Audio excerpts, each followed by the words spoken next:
राष्ट्रवादी काँग्रेस अजित पवार गटाच्या सर्वेसर्वा सुनेत्रा पवार यांनी पक्षातले सर्व बडे नेते आणि पदाधिकाऱ्यांना एक प्रकारे सज्जड दम दिलाय। पक्षात कोणाचाही अनावश्यक हस्तक्षेप असेल तर विचार केला जाईल। आतापर्यंत जे झालं ते सावरून घेतलं असंही सुनेत्रा पवार यांनी स्पष्टपणे बजावलंय।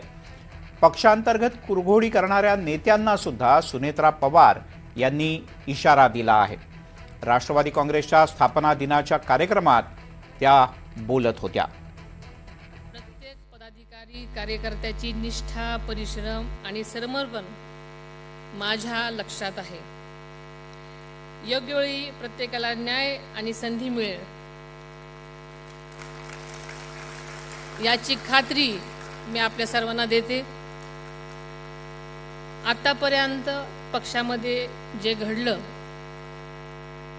प्रत्येक वेळी मी सगळ्यांना समजून घेतलं, सावरून घेतलं। दादांनी त्यांच्या हयातीत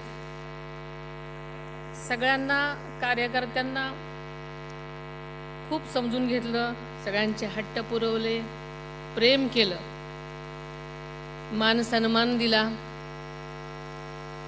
पदं दिली।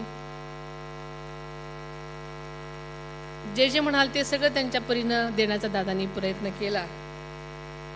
यापुढे मी पक्षाच्या हिताला सर्वोच्च प्राधान्य देईन। कुणाचाही अनावश्यक हस्तक्षेप यामध्ये असेल तर नक्कीच विचार केला जाईल।